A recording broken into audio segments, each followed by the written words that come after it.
రాష్ట్ర వ్యాప్తంగా అకాల వర్షాలు అన్నదాతలను ఆగమాగం చేస్తున్నాయి. మార్కెట్ యార్డుల్లో పోసిన ధాన్యం తడవడంతో రైతులు నానా ఇబ్బందులు పడుతున్నారు. ధాన్యం కొనుగోళ్లు ఆలస్యం చేయడంతోనే మార్కెట్ యార్డుల్లో ధాన్యం మొత్తం తడిసిపోయిందని అన్నదాతలు ఆవేదన వ్యక్తం చేస్తున్నారు. అధికారులు స్పందించి తడిసిన ధాన్యాన్ని ఎలాంటి కొర్రీలు పెట్టకుండా కొనుగోలు చేయాలని రైతులు వేడుకుంటున్నారు. దీనిపై స్పందించిన అధికారులు పలు మార్కెట్లను సందర్శించి రైతులను అడిగి వివరాలు తెలుసుకుంటున్నారు.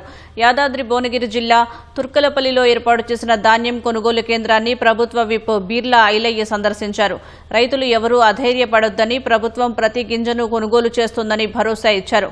మెదక్ జిల్లా నర్సాపూర్లో ఏర్పాటు చేసిన ఐకేపీ సెంటర్ను కలెక్టర్ ప్రతిమా సింగ్ పరిశీలించి రైతులు పుకార్లను నమ్మి మోసపోవద్దని, తడిసిన ధాన్యాన్ని సైతం కొనుగోలు చేస్తామని హామీ ఇచ్చారు. నిర్మల్ జిల్లా సోన్ మండలంలో కొనుగోలు కేంద్రాన్ని పరిశీలించిన కలెక్టర్ భవేష్ మిశ్రా కొనుగోలు ప్రక్రియ వేగవంతం చేయాలని అధికారులను ఆదేశించారు.